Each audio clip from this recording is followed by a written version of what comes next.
한 해가 이제 일주일도 채 남지 않았는데요. 올해 영화계에는 어떤 이슈들이 있었을까요? 2015년 한국 영화의 이모저모를 살펴보는 시간, 머니투데이 전영화 기자와 함께 알아보겠습니다. 안녕하세요. 안녕하세요. 네, 올 여름 영화계를 좀 살펴보겠습니다. 네. 이 키워드로 좀 정리를 해보자면 쌍천만이라는 단어가 떠올라요. 예, 암살과 베테랑 두 영화가 나란히 1,000만 관객을 동원했는데요. 2주 간격으로 개봉한 영화가 둘 다 1,000만이 넘는다는 건 그만큼 시장이 커졌다는 뜻이기도 합니다. 연초부터 살펴보면 지난해 12월 개봉한 국제시장도 올해 1,000만을 넘겼으니 1,000만 영화가 3편이나 나왔다고 해도 과언이 아닙니다. 이런 성과로 한국 영화는 4년 연속 1억 관객을 돌파했고 총 관객은 3년 연속 2억 관객을 넘어섰습니다.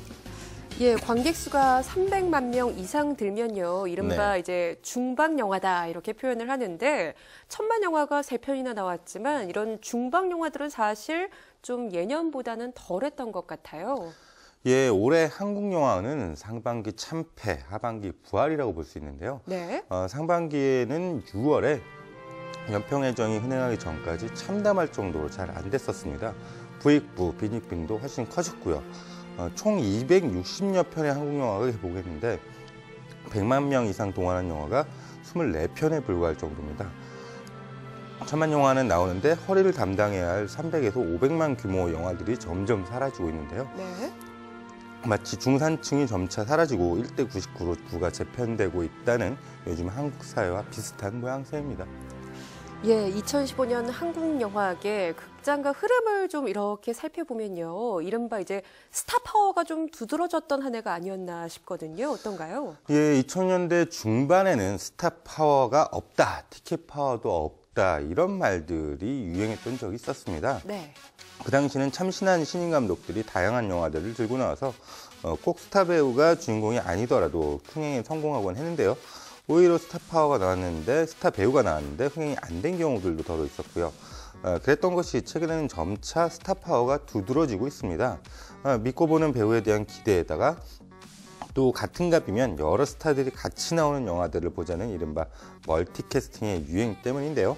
올해 그 정점에 있었던 배우가 황정민이라고 할 수 있습니다. 국제시장과 베테랑 그리고 상영 중인 히말라야까지 흥행에 성공하고 있는데요. 이 영화들 모두 멀티캐스팅이죠. 거기에 황정민이 믿고 보는 배우도 됐고요. 젊은 배우 중에는 뭐니 해도 유아인을 꼽을 수 있는데요. 베테랑에서 했던 어이가 없네라는 대사는 올해의 대사로 꼽히기도 했습니다. 사도로 나무주연상을 타기도 했었죠. 유아인은 갤럽 조사에서 송강호와 황정민을 제치고 올해의 배우로 꼽혔으니까 최고의 한 해를 보낸 것 같습니다. 예, 이병헌 씨 이야기를 좀 나눠볼게요. 예. 이병헌 씨는요, 지금도 한창 흥행 중인 영화 내부자들로요, 이제 흥행 배우로서 다시 부활했다, 재기에 성공했다, 이런 평가를 받고 있죠. 예, 이 올해 이병헌 3부작은 영화계의 화두였는데요. 이병헌이 출연한 협녀, 내부자들, 터미네이터 제네시스가 언제 개봉하느냐에 따라 어떤 영화들이 개봉할지 전략이 달라졌기 때문입니다. 터미네이터 제네시스는 324만 명이 들었지만 이병헌 비중이 그리 크지는 않았습니다.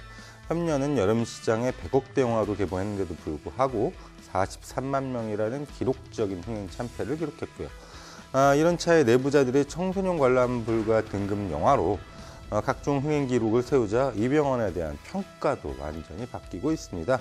이병헌으로선 내부자들로 한국 상업영화에 온전하게 복귀한 셈이 됐고요.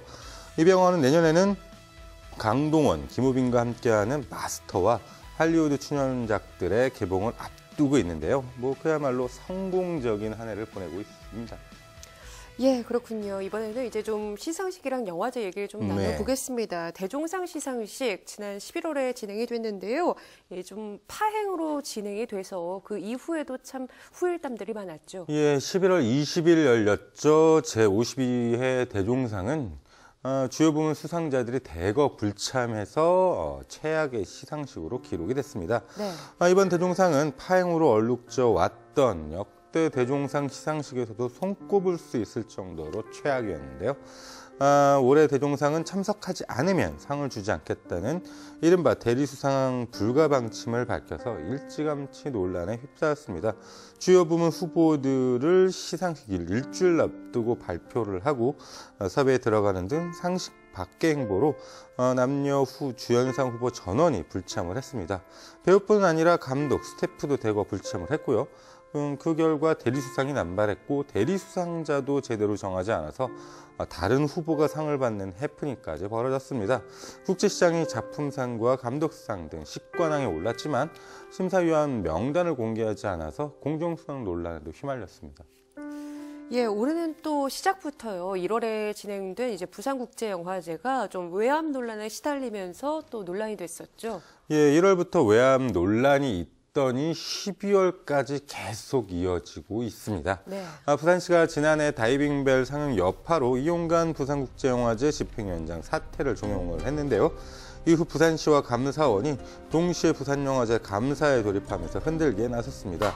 영화계의 거센 반발 덕에 부산국제영화제는 이용관 위원장 사퇴 대신 강수연 공동위원장 체제로 전환하면서 위기를 넘기는 듯 했는데요. 지난 11일 부산시가 이용관 위원장을 검찰에 고발하면서 이 문제는 해를 넘겨서 계속될 것 같습니다.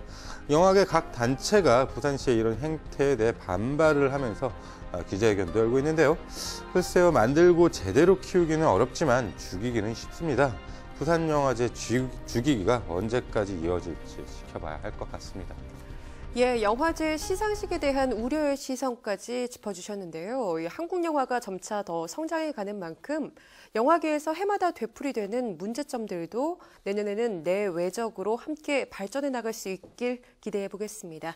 지금까지 머니투데이 전영화 기자와 함께했습니다. 고맙습니다. 감사합니다.